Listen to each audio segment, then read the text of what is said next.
ॐ स्थापकाय च धर्मस्य सर्वधर्मस्वरूपिणे अवतारवरिष्ठाय रामकृष्णाय ते नमः।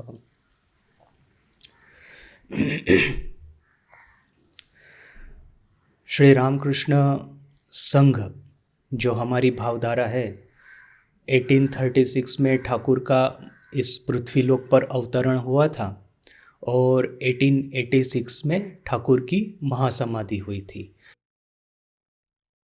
ये नियरली 50 इयर्स ठाकुर के इस पृथ्वी पे। और उसके बाद में देखिए कि स्वामी जी रामकृष्ण संघ की विधिवत स्थापना करते हैं, फॉर्मल रामकृष्ण मिशन की स्थापना होती है, फिर धीरे धीरे करके अपने संघ का विस्तार होता है। तो हमारी जो हिस्ट्री कही जाएगी वो कौन सी है? ठाकुर की भूमि पे अवतरण होने से प्रारंभ होकर के इस 1938 में श्री रामकृष्ण देव के मुख्य मंदिर बेलूर मठ में उसका कॉन्सिक्रेशन हुआ।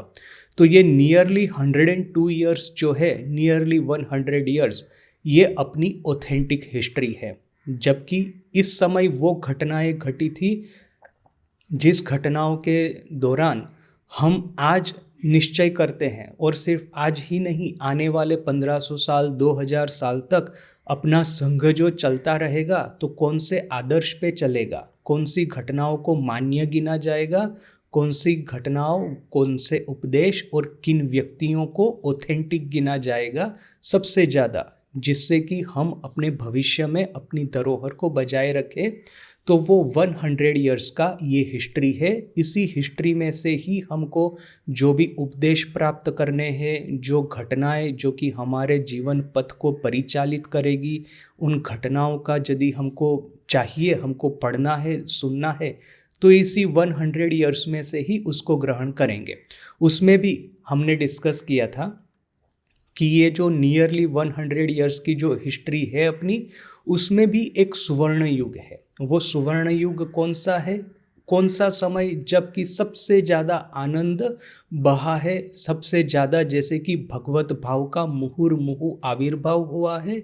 सबसे आनंदमय वो समय जहाँ पे यदि हमको टाइम मशीन दे दिया जाए और हम कहेंगे कि मुझे इस समय जाना है, इस टाइम पीरियड में मुझे जाना है, भूतकाल में, जहाँ पे जाकर के मैं सबसे ज़्यादा आध्यात्मिक दिव्य आनंद और शांति प्राप्त कर पाऊँगा, तो वो समय है वही समय कि श्री माँ शारदा देवी का दक्षिणेश्वर में आगमन हुआ और वहाँ से लेकर के ठाकुर को कैंसर हुआ। तो ये जो माँ का आगमन हुआ 1872 में, और 1885 के अंत में ठाकुर के गले का रोग जो है उसका प्रादुर्भाव हुआ। ठाकुर को गले में धीरे धीरे करके वेदना, दर्द होने लगा। तो ये ऑलमोस्ट 13 ईयर है, 12 साल ऑलमोस्ट, जो कि हमारे संघ का सुवर्ण युग है। इस सुवर्ण युग में देखिए कि माँ है दक्षिणेश्वर में, ठाकुर है, और धीरे धीरे करके सर्वप्रथम ये केशव सेन से प्रारंभ करके एक के बाद एक अंतरंग शिष्य ठाकुर के पास में आते गए, वो चाहे सन्यासी हो न कि चाहे गृही हो। तो इन शिष्यों को लेकर के ठाकुर जिस तरह से आनंद की हाट बिठाई थी ठाकुर ने दक्षिणेश्वर में, वो है हमारा सुवर्ण युग। तो अभी जो माँ का जीवन हम पढ़ रहे हैं उसमें हमने इस सुवर्ण युग की बहुत ही सुंदर संक्षिप्त में आलोचना की। यदि देखा जाए तो 12 साल में इतनी सारी घटनाएं हैं, किंतु गंभीरानंद जी को तो एक लिमिटेड टाइम में पुस्तक समाप्त करनी है।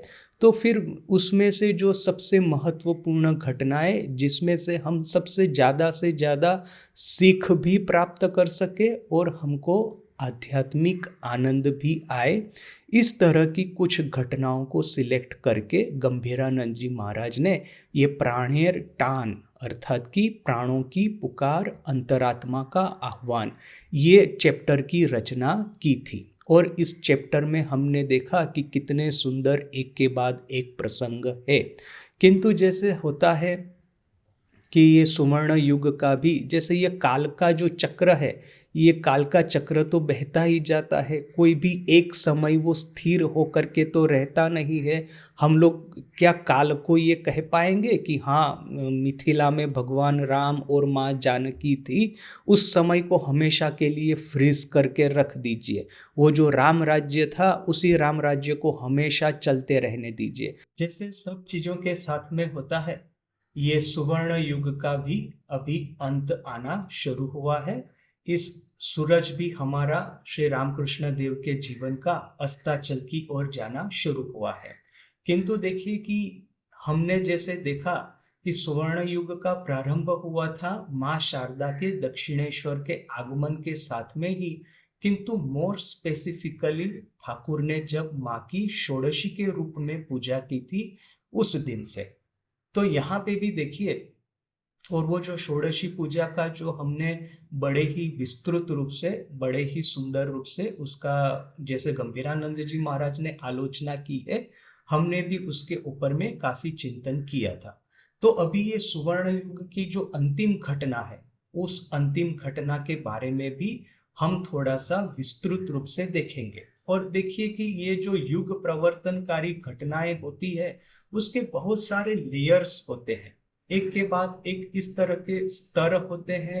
इस तरह की इसके भीतर में टीचिंग्स यानी कि उपदेशों का इतना सारा डेप्थ रहता है कि हम जब पहली बार पढ़ेंगे तो पहली बार हमको इतना समझ में नहीं आएगा, दूसरी बार पढ़ेंगे, तीसरी बार पढ़ेंगे, तब हमको पता चलता जाएगा कि इस उपदेशों में कितना गंभीर है, कितनी गंभीरता है, कितना इसके भीतर में डेप्थ है। तो ऐसा ही एक प्रसंग अभी आज हम आलोचना करेंगे। अच्छा, हमको पता है कि सुवर्ण युग का अंत आया ठाकुर को गले में जब कैंसर हो गया था उस दिन से। माने ठाकुर को जैसे जैसे अभी गले में दर्द बढ़ता गया, वैसे वैसे ही ठाकुर का मन भी, जैसे ठाकुर के मन में एक था ना कि भक्ति भक्त को लेकर के रहना है, तो ये भक्ति भक्त को लेकर के रहने की वासना तो वैसे मिटने लगी उनकी, किंतु लोगों को आशीर्वाद देने की वासना जो है, या तो फिर लोगों को आशीर्वाद देने का जो उनके भीतर में सामर्थ्य है, वो कम नहीं हुआ था। क्योंकि हमने काशीपुर में ही देखा कि ठाकुर का आखिरी समय चल रहा है जनवरी महीने में, 1 जनवरी को।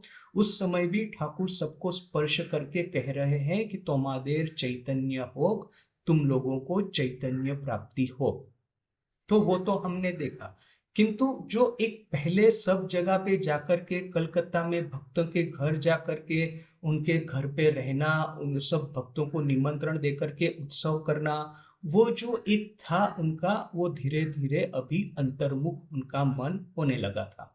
तो ठाकुर को गले में दर्द का जो सूत्रपात हुआ 1885 1885 में, गर्मी के दिनों में ठाकुर को ज्यादा गर्मी लगना शुरू हो गया था।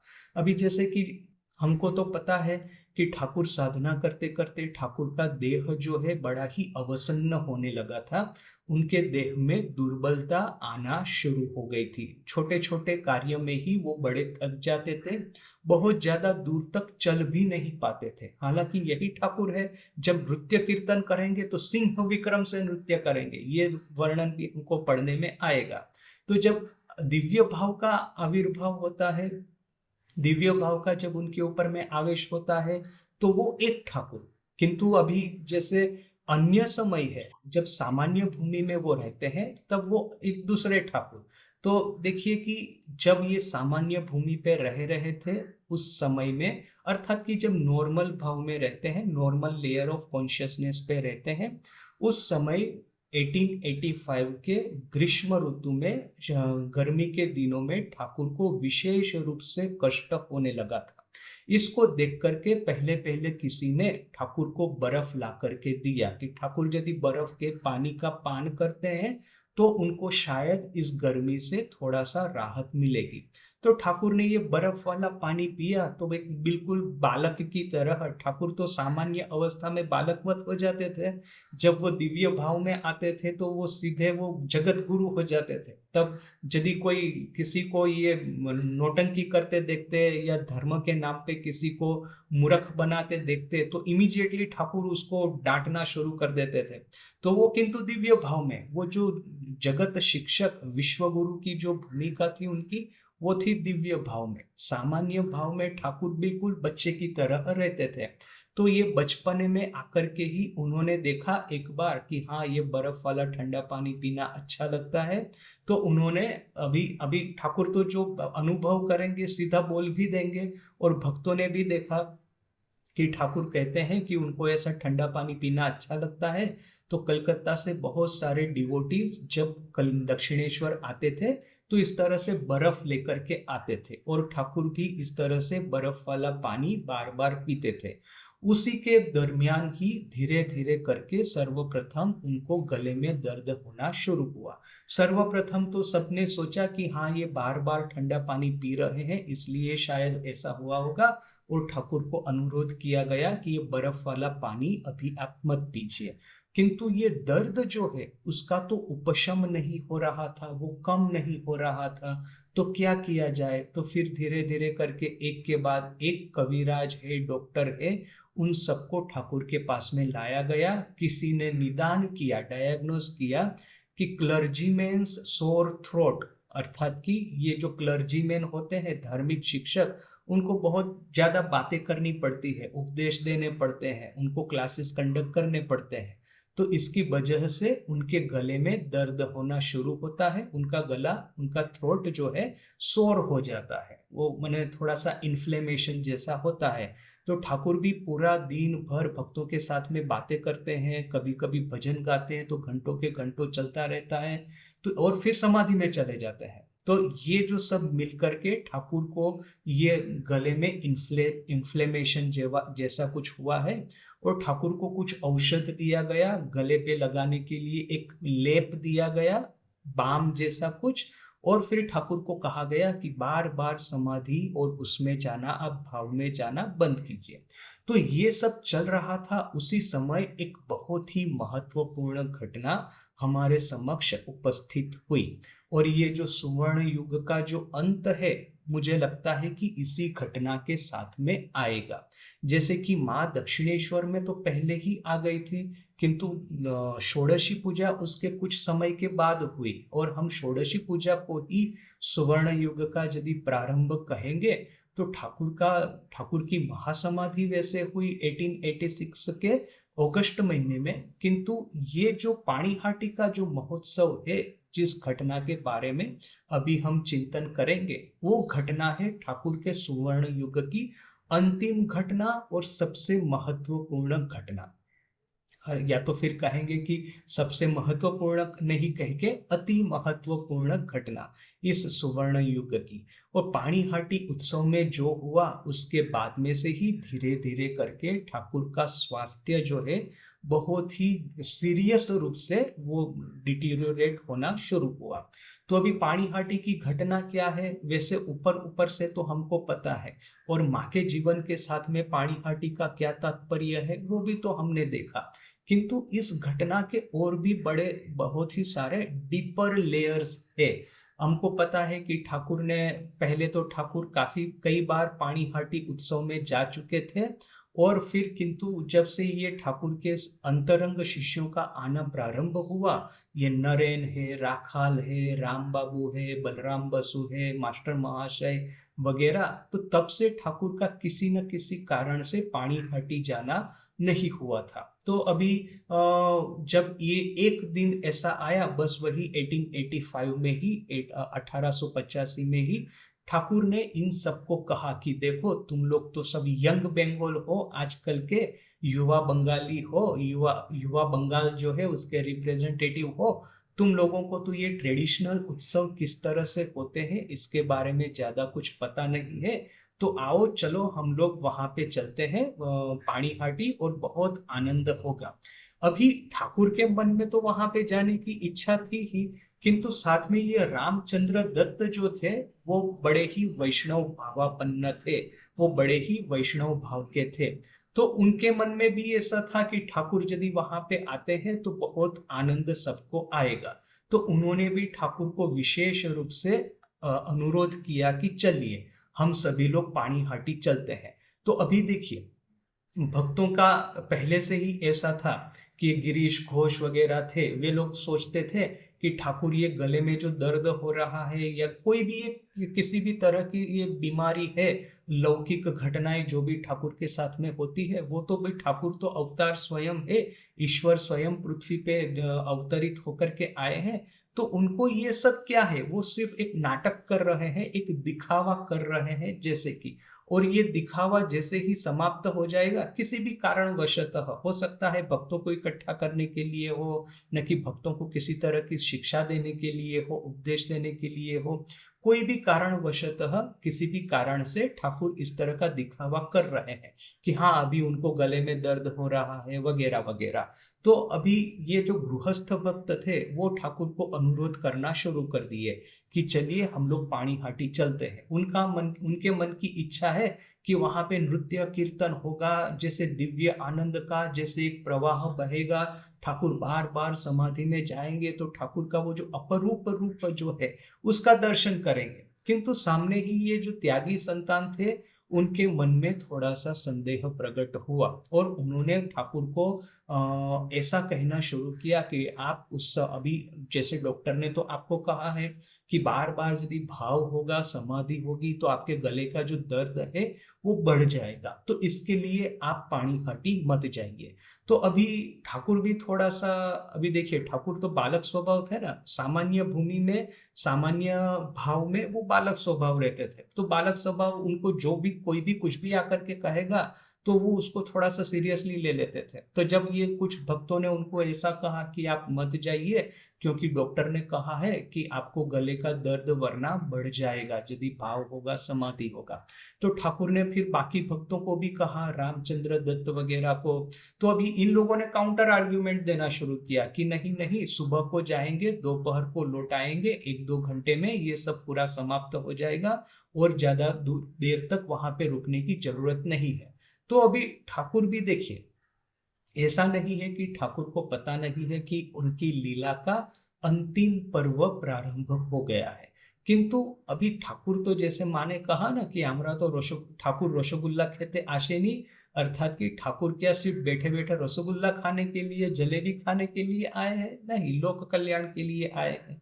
तो उनके मन में भी एक तरफ जो एक बालक भाव था वो थोड़ा सा डरता था कि अरे गले का दर्द बढ़ जाएगा तो क्या होगा। दूसरी ओर जो जगत गुरु, विश्व गुरु वाला जो भाव था, उनको पता था कि नहीं, इस तरह से उत्सव में जाएंगे तो बहुत सारे लोगों को कल्याण होगा, बहुत सारे लोग ठाकुर की ये जो अनुपम भाव मूर्ति का दर्शन करके चैतन्य प्राप्त करेंगे, आध्यात्मिक उल्लास प्राप्त करेंगे। तो आखिर आखिर में ठाकुर ने मान ही लिया कि चलो चलते हैं पानीहाटी। किंतु फिर सबको कह रहे हैं देखो, इस तरह से कुछ नहीं करना है कि जिस तरह से भाव हो या समाधि हो या तो फिर नृत्य कीर्तन हो, चुपचाप जाएंगे, दर्शन करेंगे 1-2 जगह पे और फिर वहां से लौट आएंगे। तो भक्त लोग भी सहमत हो गए, 1-2 घंटे का कार्यक्रम रखेंगे, जाएंगे, दर्शन वगैरह करेंगे, थोड़ा सा वो उत्सव क्षेत्र है, एक बार चक्कर काट लेंगे और वापस आ जाएंगे दोपहर तक। तो ये सब सोच करके 2-3 नौका करके कलकत्ता के भक्त लोग बहुत ही अर्ली मॉर्निंग को ठाकुर के वहां पे दक्षिणेश्वर में आकर के उपस्थित हुए। देखा कि ठाकुर के जाने के लिए एक नौका ऑलरेडी वहां पे घाट पे बंधी हुई है। अभी ये जो सब स्त्री भक्त है वो जाकर के माँ के पास में नहबत में गई। अभी माँ कहती है कि देखिए, माँ भी सोचेगी, ये जो घटना तो हमको सबको पता है माँ के बारे में। माँ सोच रही है कि अरे इतने सारे लोग जा रहे हैं तो फिर मैं क्यों ना आऊं। तो फिर उन्होंने किसी स्त्री भक्त को कहा कि जाकर के उनको पूछो कि क्या मैं सबके साथ में आऊं कि नहीं। और आप माँ की दृष्टि से देखिए, गंगा के किनारे इस तरह से 2-3-4 नौकाएं लगी है, सब भक्त लोग मिलकर के दक्षिणेश्वर में अर्ली मॉर्निंग में आनंद मना रहे हैं, सोच रहे हैं, बातें कर रहे हैं कि जब उत्सव क्षेत्र में जाएंगे तो और भी कितना आनंद आएगा। तो ये देख करके क्या माँ के मन में ऐसा नहीं होगा कि मैं भी जाऊं, मैं भी थोड़ा सा दिव्य आनंद का लाभ उठाऊं। तो फिर ये जो स्त्री भक्त है ठाकुर के पास में गई, उसने ठाकुर को कहा कि माँ की भी इच्छा है वो आए, तो क्या वो आ सकती है? तो ठाकुर ने क्या उत्तर दिया, हम सबको पता है कि यदि उसकी इच्छा है तो वो आए। अभी ये स्त्री भक्त ने जाकर के जैसे ही माँ को मैसेज दिया, माँ ने साथ साथ में ही कहा कि तो फिर रहने दो, वहां पे भीड़ भाड़ बहुत होगी, तकलीफ होगी, मैं नहीं जाना चाहती।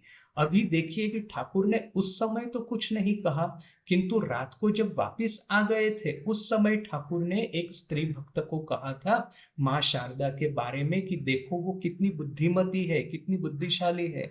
उसको पता था कि यहाँ पे वहां पे जाकर के मुझे बार बार भाव होने वाला है, और फिर ऐसी अवस्था में वो भी यदि मेरे साथ में होती तो लोग क्या कहते, निंदा करते कि हंस हंसी ऐसे छे, हंसो हंसी ऐसे छे, अर्थात कि हंस और हंसी ये दोनों एक कपल या तो जोड़ी एक साथ में आई है, ऐसा बोल करके लोग निंदा करते।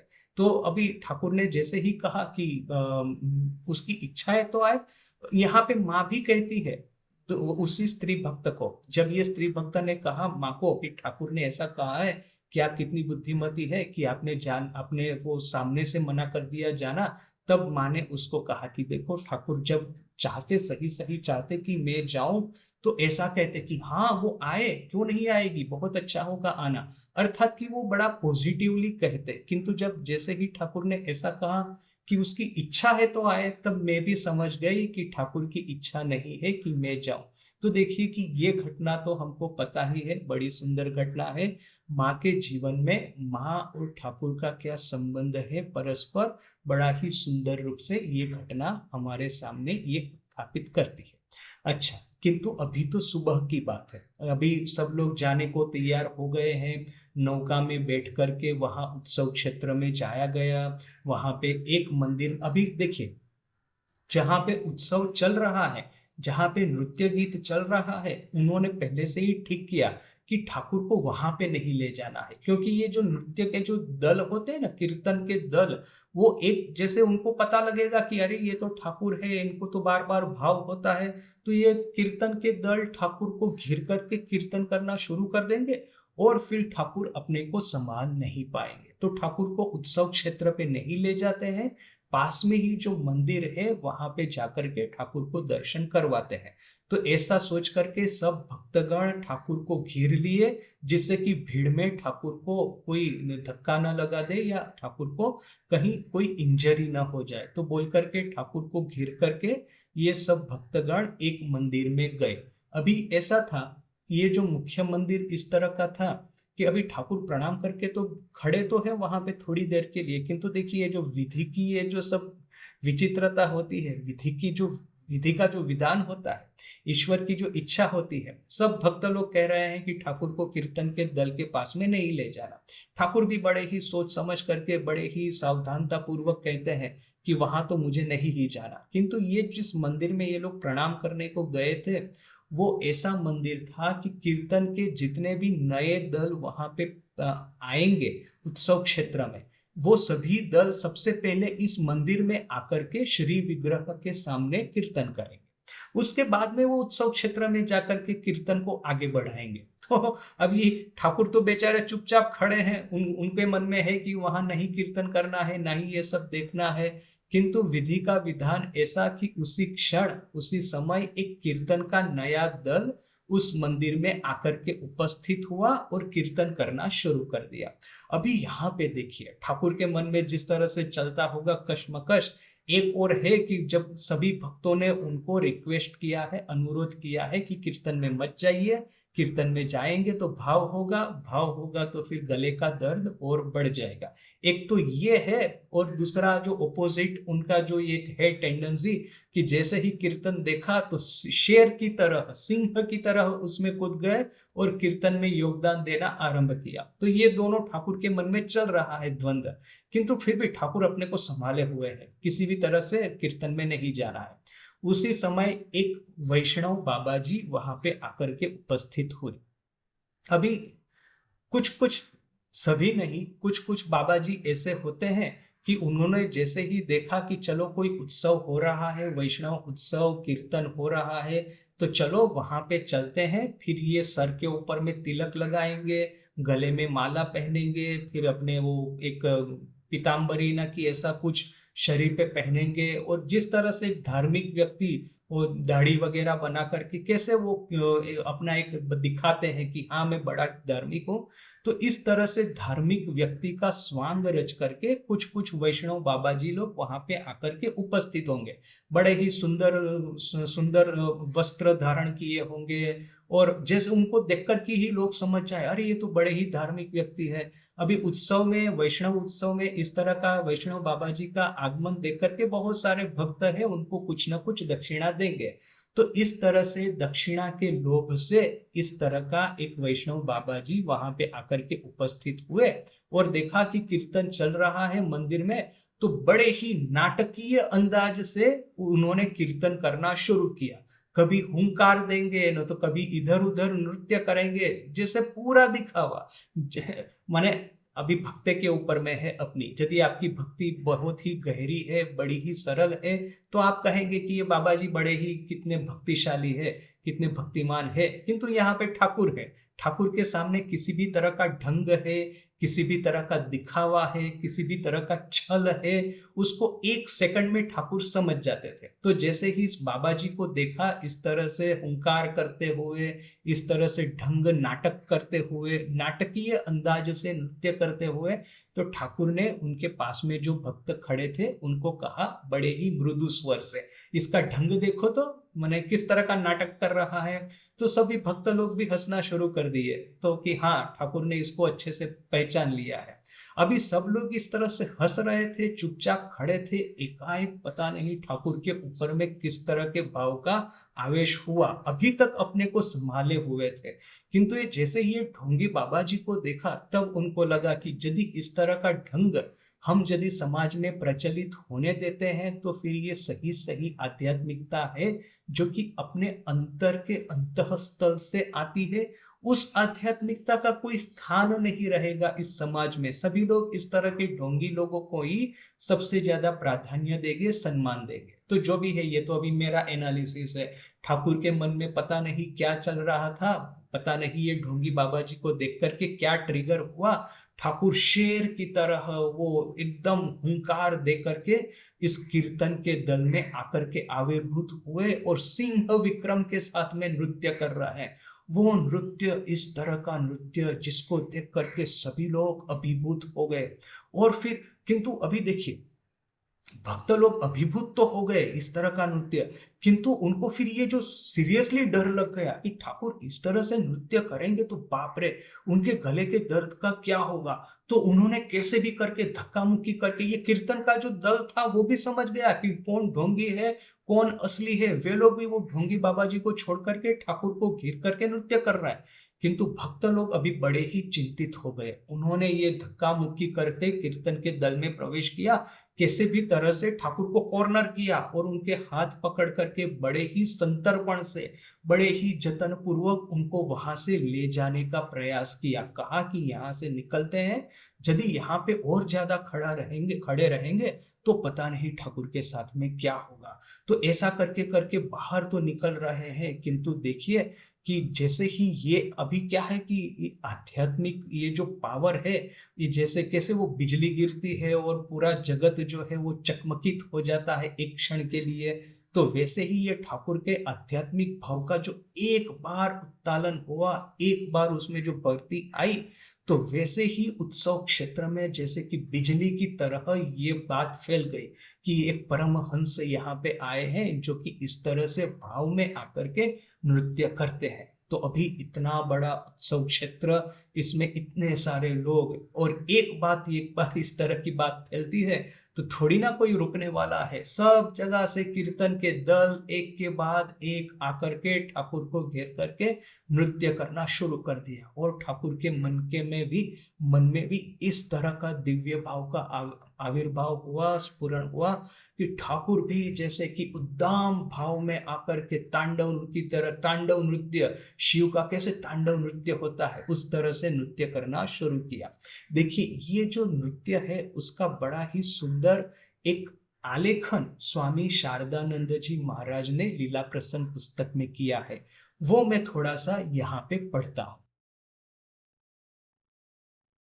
भावावेगे नृत्य करीते करीते যখন তিনি দ্রুতপদে তালে তালে কখনো অগ্রসর এবং কখনো পশ্চাতে ফেরাইয়া আসিতে লাগিলেন, তখন মনে হইতে লাগিল তিনি যেন সুখময় সায়রে মিনের ন্যায় महानंदे संतरण और छूटाछूटी करितेछेन।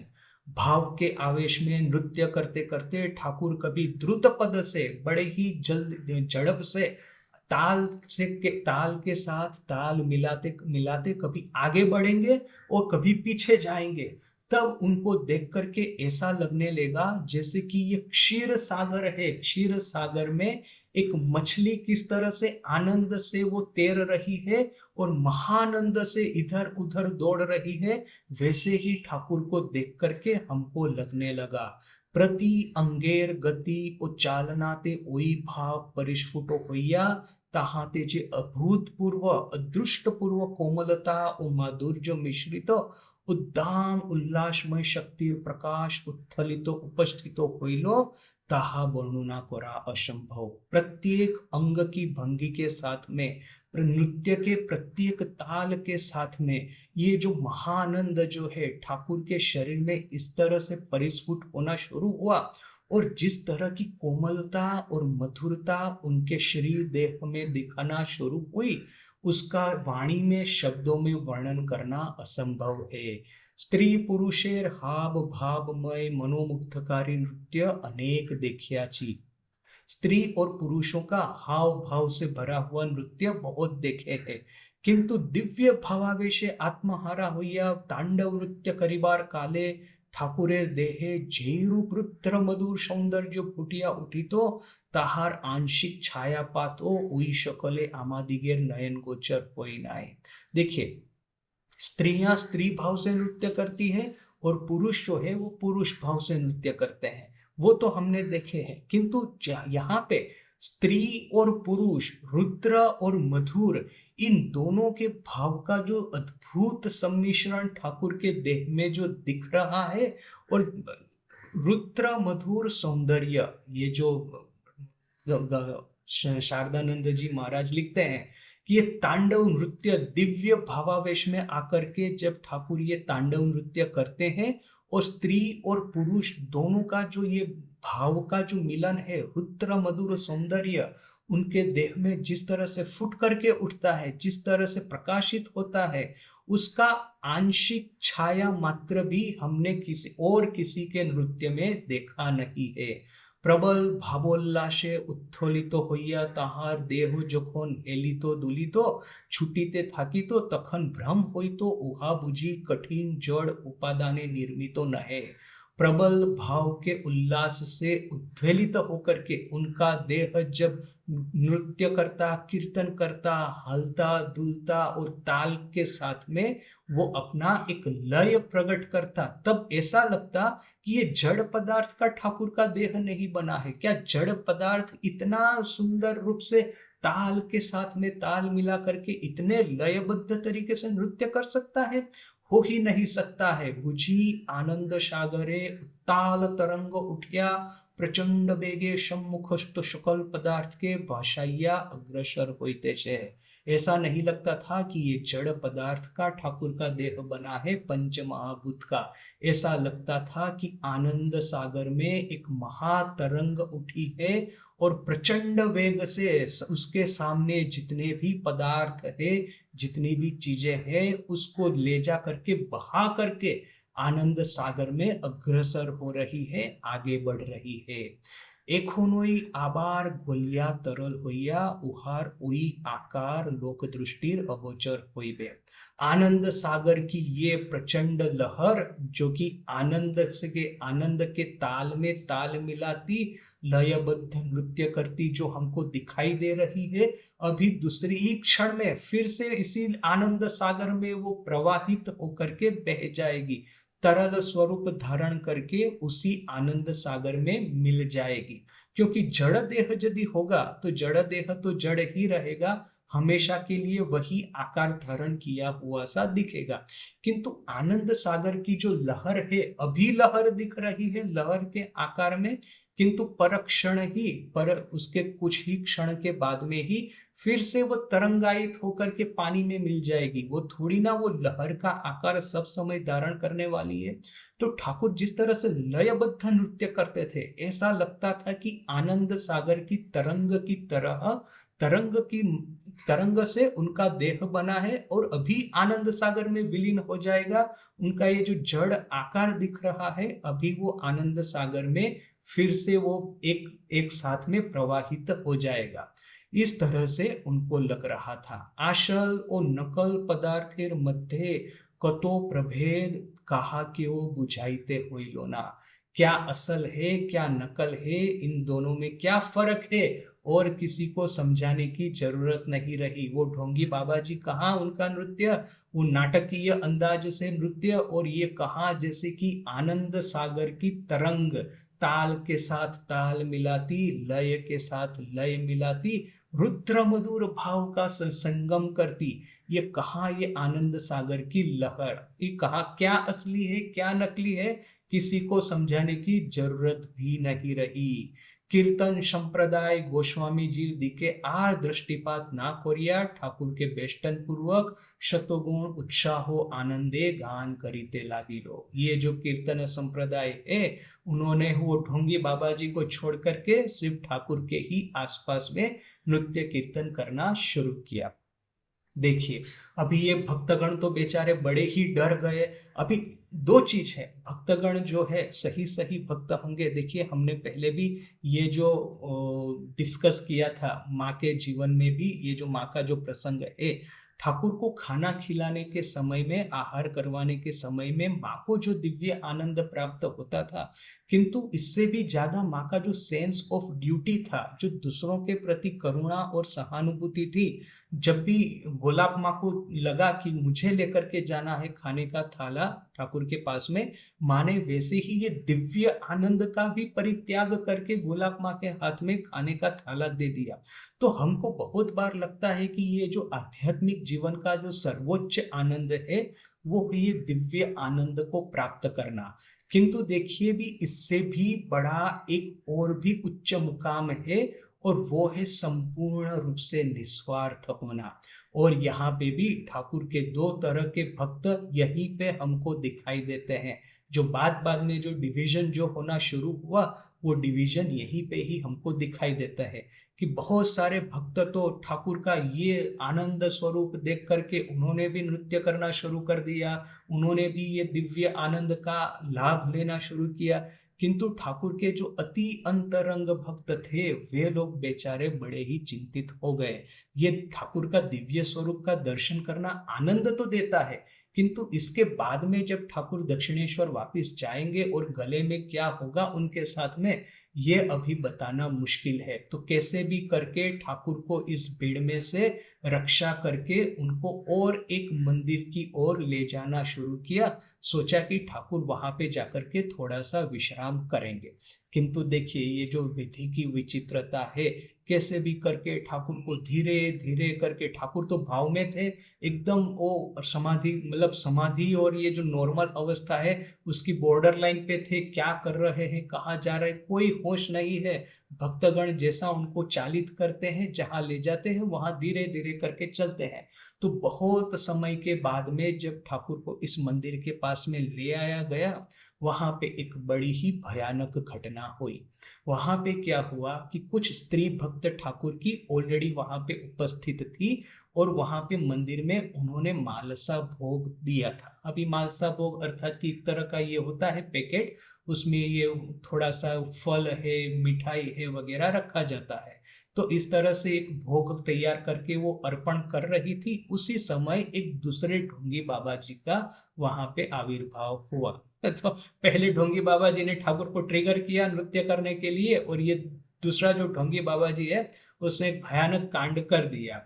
उसने क्या किया, ये बाबा जी ने ये जो मालसा भोग का ये जो पैकेट था उसको लिया, और ठाकुर जो भाव में खड़े थे भक्तों के घिर करके, भक्त लोग बड़े ही ये थे, सतर्क थे कि कोई आकर के उनको धक्का मुक्की करके ठाकुर को हानि न पहुंचाए, बोल करके बड़े सतर्क थे, कोई ठाकुर को स्पर्श न कर दे, इसके बारे में भी बड़े सतर्क थे। किंतु जो विधि की जो होनी है वो तो होना ही है।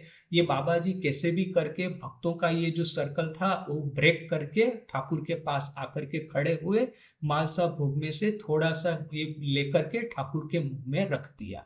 जैसे ही ठाकुर के मुंह में रखा, ठाकुर का पूरा शरीर जैसे कि ध्रुजना शुरू हुआ। उनका एक मतलब इंस्टेंटली तत्क्षणात भाव भंग हुआ, और थू थू करके जो उनके मुंह में रखा था फेंकना शुरू किया। तभी सभी भक्त लोग अलर्ट हो गए, अरे ये बाबा जी ने ऐसा कर दिया है। तो लोग बड़े ही नाराज हो गए बाबा जी के ऊपर में। किंतु क्या करें, जो होना सा तो हो गया। यहाँ पे ठाकुर की जो अवस्था, बेचारे कैसे कि बड़े ही अशुद्ध व्यक्ति ने बड़ा ही अशुद्ध चीज उनके मुंह में रख दी हो, इस तरह से जो ठाकुर का भाव भंग हुआ है। देखिए ये जो उच्च भाव की अवस्था में होते हैं और वहां से एकाएक आप पृथ्वी पे आकर के पटकेंगे, पटका दिया जाएगा आपको, तो क्या भयानक असर होगी अपने शरीर के ऊपर में। 100 मंजिली ये जो इमारत है उसके ऊपर में से जंप लगा करके पृथ्वी पे आके टकराएंगे, तो वो जो अपनी अवस्था होगी शारीरिक और मानसिक, वही अवस्था जैसे कि ठाकुर की हुई। बड़े ही बेचारे कष्ट में आ गए, कैसे भी तरह से मुंह साफ किया, और फिर जो भाव भंग हो गया उनका, तो सभी भक्त लोग बड़े ही चौकन्ने हो गए। सोचा कि चलो कैसे भी करके ठाकुर को अभी यहाँ से लेकर के दक्षिणेश्वर वापस जाते हैं। तो अभी बड़े ही संतर्पण से, बड़े ही केयरफुली ठाकुर को नौका में बिठाया गया। ठाकुर नौका में बैठे और दक्षिणेश्वर आया गया। किंतु ये जो विधि की जो विचित्रता है, ये जो ठाकुर के साथ में ये जो अपशुकन जो घटनाएं जो अभी जो स्टार्ट हुई, इसके साथ में उसका अंत दक्षिणेश्वर आकर के भी नहीं हुआ। और वहां पे एकाएक एक ऐसी स्त्री भक्त का आगमन हुआ जिसने ठाकुर के सामने बैठ करके ठाकुर को ये कह करके जिद करना शुरू किया कि उसकी ये जो धन संपत्ति है उसके बारे में कुछ झगड़ा चल रहा है, उसको ठाकुर मिटा दे। अभी ये स्त्री भक्त कौन है इसका नाम तो नहीं दिया गया कहीं पे, किंतु ये भी ऐसी एक मूढ़मती थी ये स्त्री कि अभी ठाकुर बड़े ही नाराज हो गए। अभी क्या था उस दिन, फिर दूसरे दिन थी स्नान यात्रा। अभी स्नान यात्रा अर्थात कि काली मंदिर का प्रतिष्ठा महोत्सव, इसी दिन को काली मंदिर की प्रतिष्ठा हुई थी। तो उस दिन बड़ा ही उत्साह पूर्वक वहां पे फिर वही एक दूसरा उत्सव होने वाला था।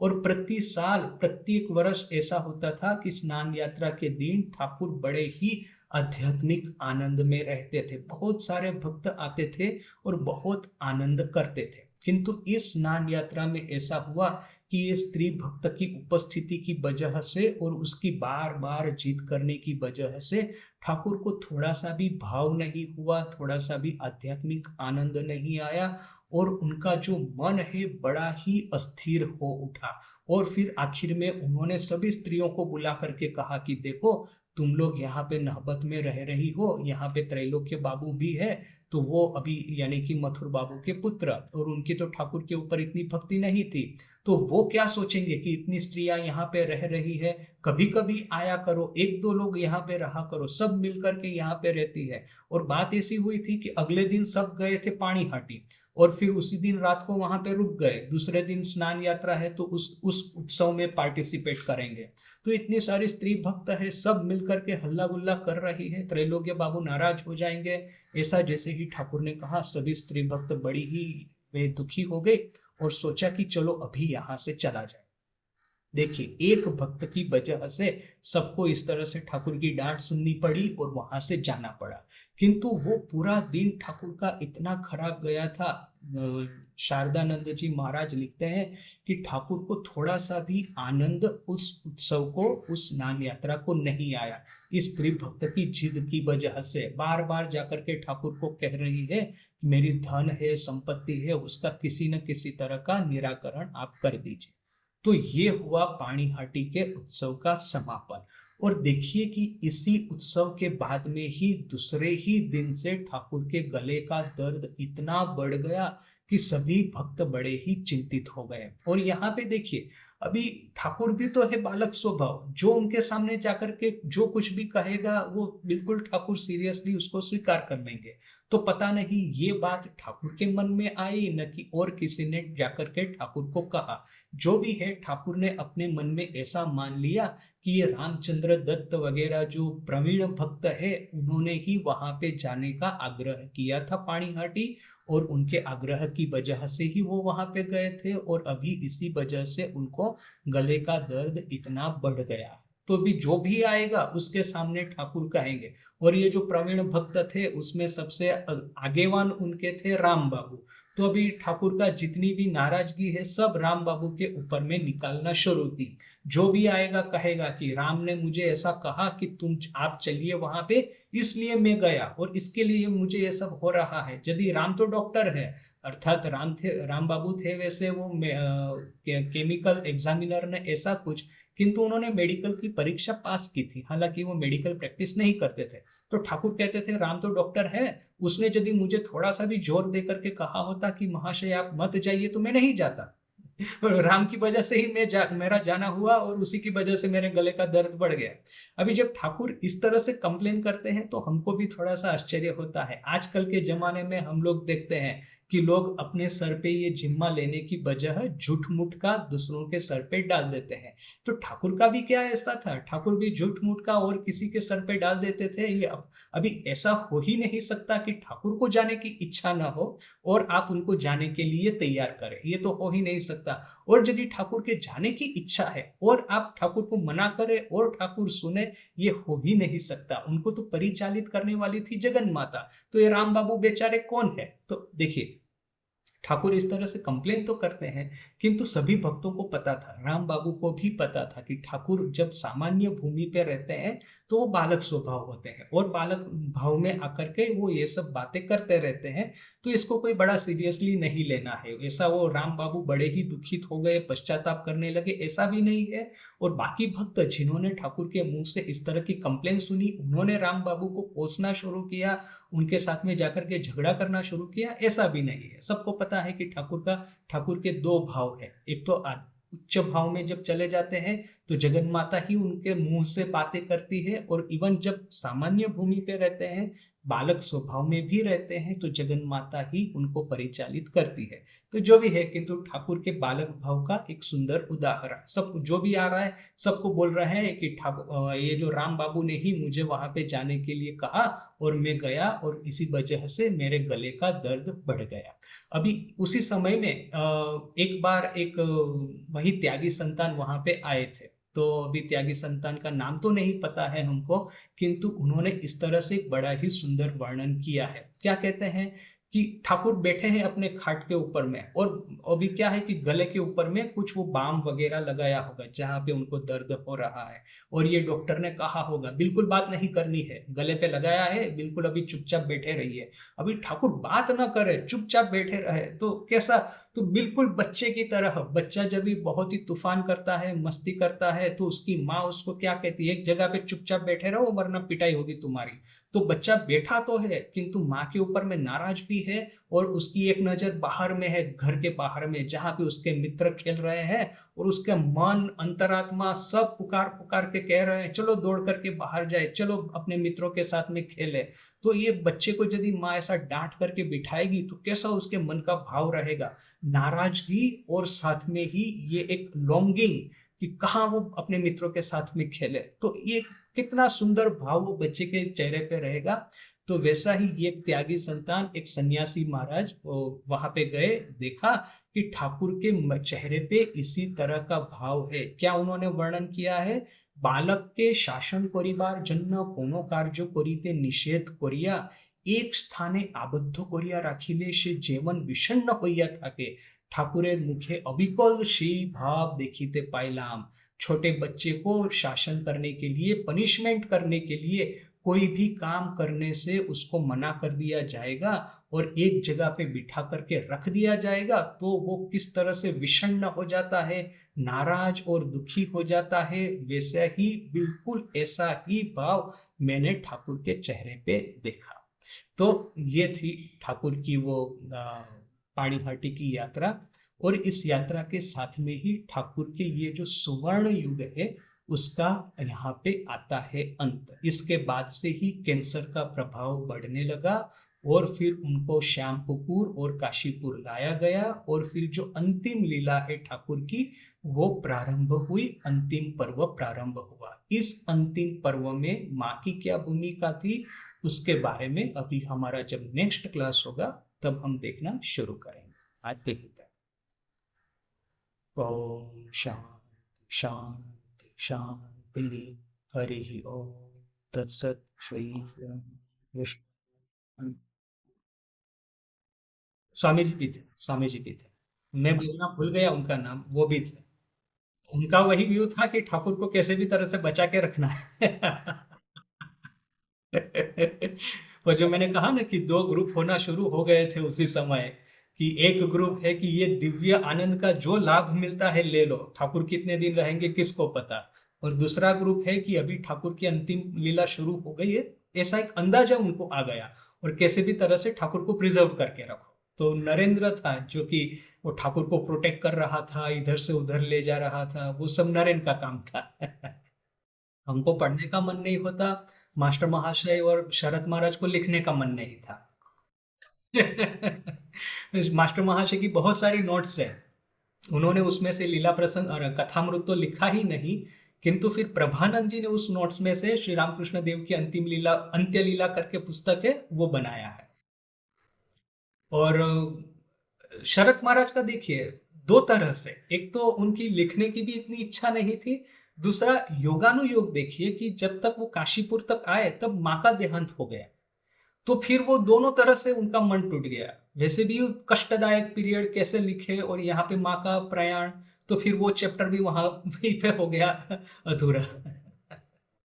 Very painful, very painful. और हम लोग अंदाज भी नहीं कर सकते भक्तगण के हृदय पे जो बीता होगा उस समय, माँ के हृदय पे जो बीता होगा, अंदाज भी नहीं कर सकते।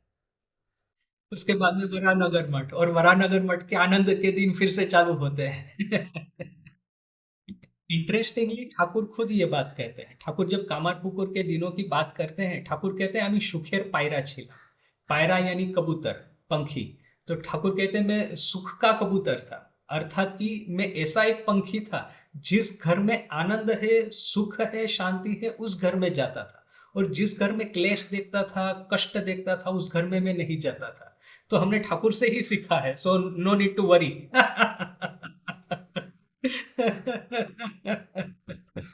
मैं तो बिल्कुल नया था, बेलूर मठ में पहली बार गया था, तो बोला कि चलो काशीपुर चलते हैं 1 जनवरी को। तो अभी 1 जनवरी तो और कहीं पे सेलिब्रेट ऐसा होता नहीं है, आजकल थोड़ा सा होना शुरू हुआ है, उस समय तो कुछ नहीं था। तो मैंने सोचा होगा चलो चलते हैं, 10-15 लोग होंगे, क्या है।